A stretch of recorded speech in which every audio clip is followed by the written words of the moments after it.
মধ্যপ্রাচ্যে পাচার হওয়ার আগে বাগডোগরা থানার তৎপরতায় গুজরাট থেকে উদ্ধার হলো এক আদিবাসী তরুণী। বন্ধ চা বাগানে ক্রমশ নারী পাচারের ঘটনা বেড়ে যাওয়ায় উদ্বিগ্ন জেলা প্রশাসন। জানা গেছে, কাজের প্রলোভন দেখিয়ে চলতি বছরের জুন মাসে নকশালবাড়ি ব্লকের তিরানা চা বাগানের এক তরুণীকে জলপাইগুড়ির মালবাজারের দুইজন নারী পাচারকারী ফসলিয়ে গুজরাটে নিয়ে যায়। সেখান থেকে মোটা টাকার বিনিময়ে মধ্যপ্রাচ্যে পাচার করার অসৎ উদ্দেশ্য ছিল তাদের। তিরানা বাগানটি দীর্ঘদিন ধরে পরিত্যক্ত থাকায় আর্থিক সংকটে ভুগছিল শ্রমিকেরা।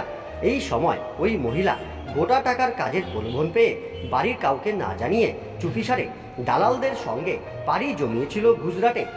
সেখানে দীর্ঘদিন থাকার পর ওই তরুণী বুঝতে পারে পাচারকারীদের উদ্দেশ্য। কাউকে না জানিয়ে তিরানা চা বাগানে তার বাবা মাকে ফোনে সবিস্তারে জানায়।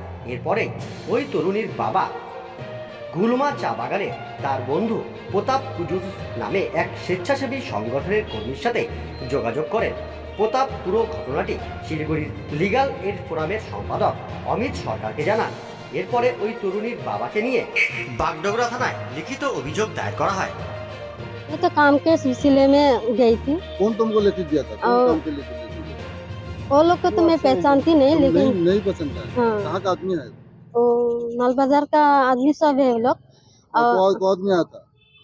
हाँ, को आदमी आया था? कितना आदमी था?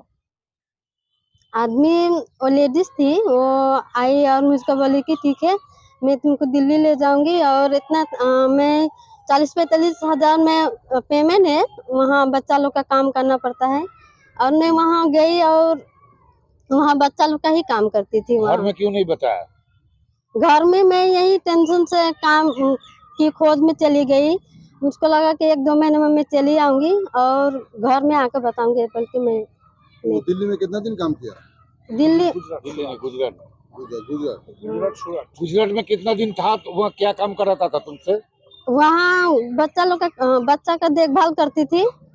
और वहाँ मैं 4-5 महीने से ही काम कर रही थी। तुम मुझे दुबई ले जाएगा बोला था, वो तुमको पता चला जो तुमको नहीं दुबई? नहीं, तो गुजरात में कितना पैसा देता था तुमको महीना में?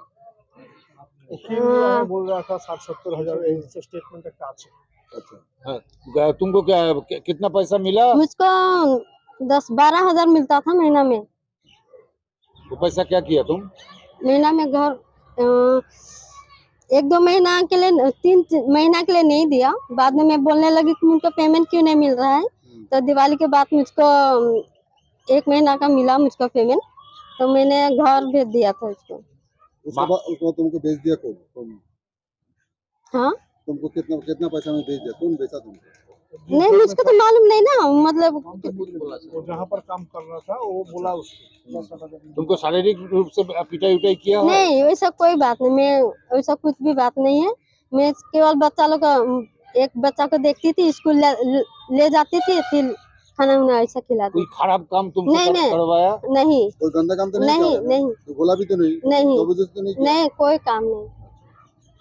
तो घर में बोल के क्यों नहीं किया था? कितना तारीख को गया याद है? जो 6 तारीख जून, कौन सा महीना का? अक्टूबर नहीं, जून जुलाई में। जुलाई में?